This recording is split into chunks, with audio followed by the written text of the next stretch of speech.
Alright, so to turbo your car, some of the first things that you're going to need, obviously, is the turbo. And this is my turbo. It's, as you can see, it's not very big. I wasn't going for power, or that much power anyway. I just wanted something to be a little bit more fun. So this is a Garrett TB28.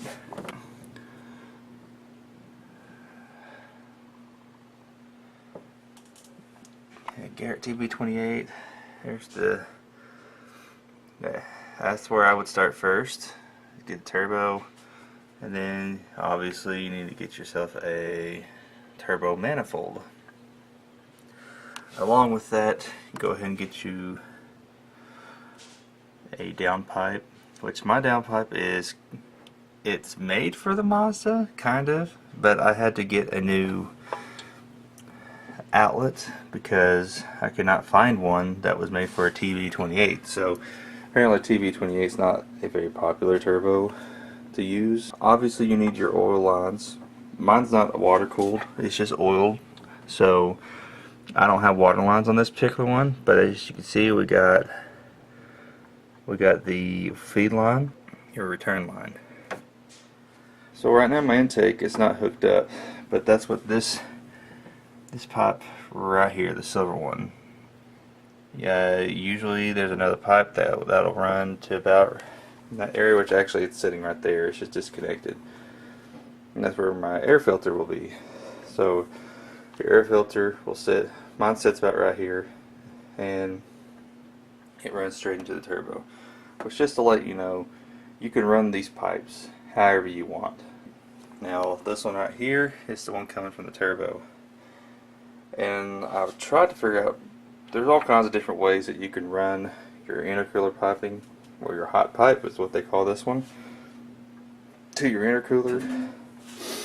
And some people, they run it underneath the end if you want to drop your air conditioner. I didn't want to lose AC, so this is how I decided to do it. So I ran mine down straight over the throttle body and straight down. So you probably cannot see it, but it goes straight down and it just runs across like in front of the engine. You can see the inlet. So it's going down like I showed you, and once it goes all the way down, it runs across behind the radiator, and it goes around it, and it comes in right here into the intercooler. Of course, the intercooler is across the front grille. There's the top of the intercooler. So this is looking down behind like the grill of your car. So there's my intercooler, and you can see the pipe that runs out right down there. It runs up to the same area as your, if you had a cold air intake. Like my cold air intake, I actually ran right through there behind the headlight. But some runs, they go straight out the right body and go straight down. So it actually will come up through there and into your throttle body. And this is a turbo XS blow-off valve, XFL. So yeah, this is the engine bay. It needs to be cleaned up badly. It's been sitting in the garage for a while, and so one of the things that needs to be fixed, I can show you right now since we're up here.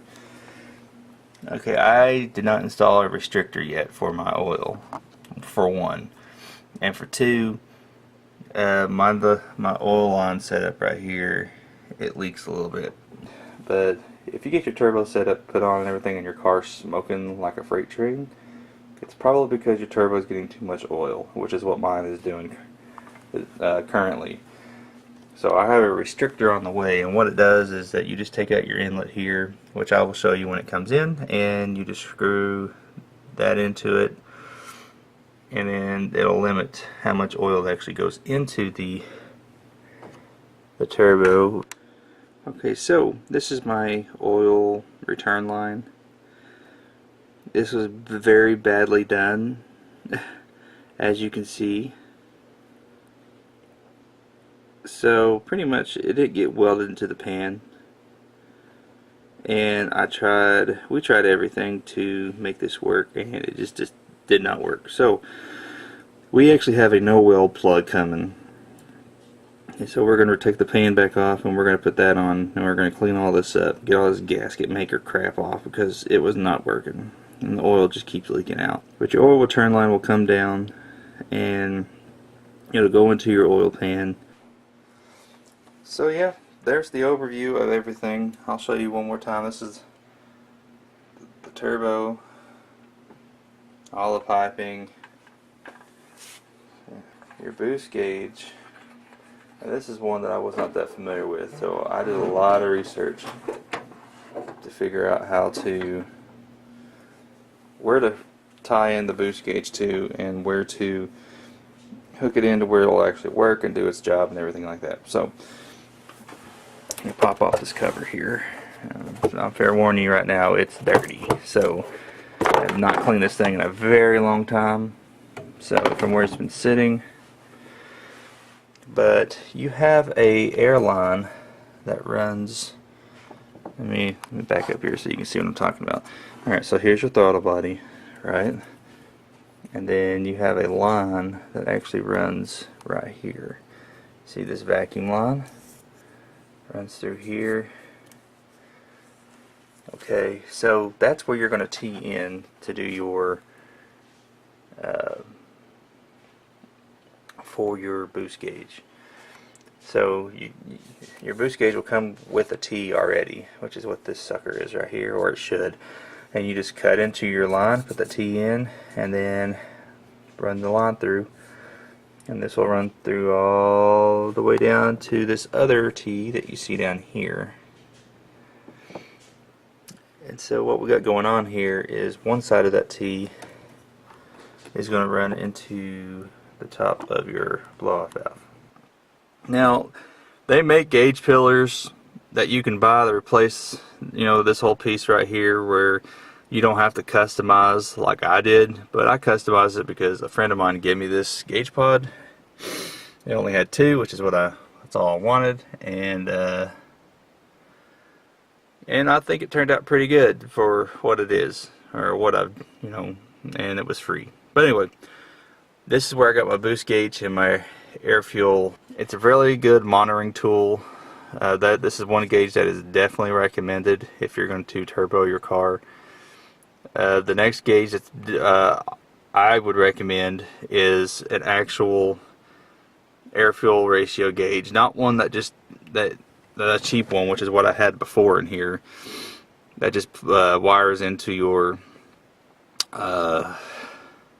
one of your sensors. If there's anything else that I left off as far as what you need to turbo your car, or at least the Mazda 3 anyway, before you even decide, okay, before you start willy-nilly buying parts, you need to decide what your goal is. What is it that you're wanting to accomplish with your turbo, with your car? How much power you want to make, that kind of stuff. This is mainly just to tell you exactly what it is that I bought to turbo my car, and just to kind of show you an overview on how I ran my intercooler piping and how I installed everything and that kind of stuff. So there's a little bit more video of it being a part in my first video that I posted. So, but anyway, if you have any questions at all, just let me know.